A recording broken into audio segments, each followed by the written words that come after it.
Vicki Austin, who's my Zen teacher now, has been on me for years to have us Shuso and pass on the Dharma, in part because in convert Buddhism, we might think, oh, no, we never proselytize. It's just for me and, I'll make my life better. But really, Buddhism is to be shared. In fact, it's Suzuki Roshi said something like that. That's stuff I read.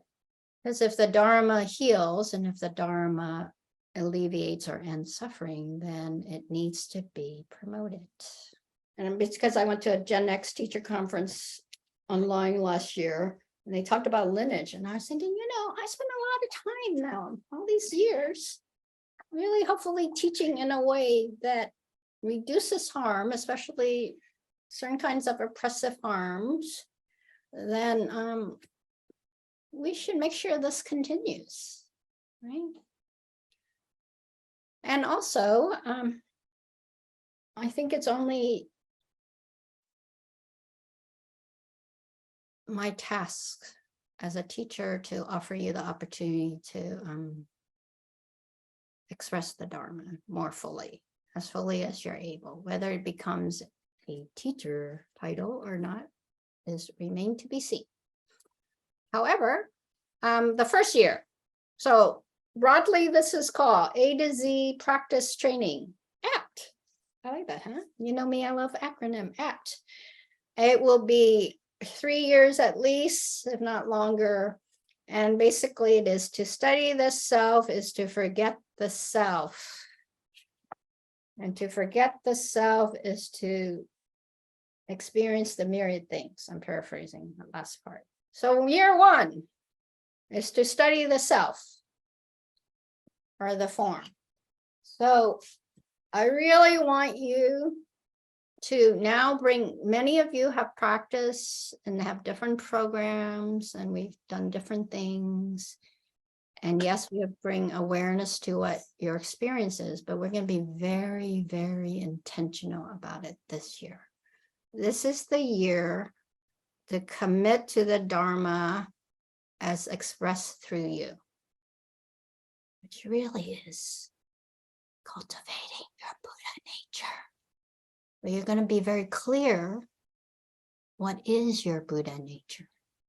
We're going to really bring you towards, well, who is this? You say I'm Buddha nature. You say I'm already me. How do I know me? How do I know the practice of knowing me? Because I'm human. And a lot of it will be focused on how do you know your practice? Just like in the meditation. Are you aware of what you're wearing? Are you aware of where you are? Are you aware of when you're wearing? Are you aware of how you're wearing? Are you aware of which things you're aware of? Notice what is the one thing missing?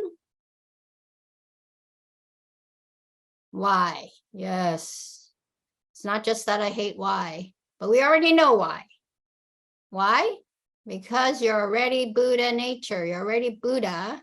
And you need these other things, hopefully, will help you to already know the why or to express the why. The why is living. Why are we doing this? Because we are living. We already know the why. We already know the why. So knowing your experience fully. So the way we're going to do that is, and I'm still working it out, but these things are clear. It's almost exactly the same. Monday nights is part of it. Every time we have a meeting, be it a Monday night meeting, you will, if you sign up for this program, you will be asked to write a reflection.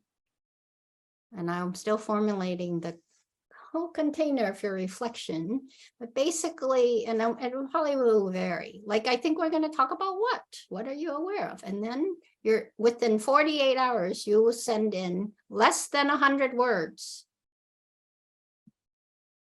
What are you aware of? If that's the prompt for that Monday night. So you show up and you're asked to reflect on what you're wearing. So it's going to be very intentional. We keep on turning the light into awareness. So that, and then I really want everyone to take meditation training 1.0 and 2.0. Even if you've taken it before, this year, you're going to really reflect on how you know that. When we're doing posture, how are you aware of posture? So after each class of meditation training, which will be on Wednesday nights from 6 to 7:30 Pacific time, because it's with Zen Center, you will write less than 100 words within 48 hours. What is the reflection of that class? And I will have more clear prompts. So we keep on turning back. Now, the more you do those, the more you're part of the constancy. Notice I'm building in constancy for you. I'm not building in tasks for you, even though it might seem that way. I'm asking you to keep on awareing of what you're aware of, essentially, in a very specific way. As a practitioner this year, if you want to train to be a teacher, then other years you will be training on meditation training 1.0 and 2.0 on what is it that is being communicated, what needs to, we get more into technique or what other ways of teaching. But this year, which is really important because ultimately your service, second year's service, right? To forget the self is to be of service, essentially. The third year is about relationship between you and me, the really teacher-student training. If I'm teaching you to be a teacher, then it's really about how does that work out. If you take any other class as the year goes on, you will also do the reflections. Ideally, you would do the whole year, but every month you can decide what you're doing, right? Does that make sense in terms of the structure of that? Now, the other piece is that it will have all the other factors. You must commit to meditating or chanting or some kind of practice that's not just a study practice, because that's not our Zen way, for 3 or more days of the week. This is like all the other programs you've been to or have done. And you must do 5 days or more silent retreat.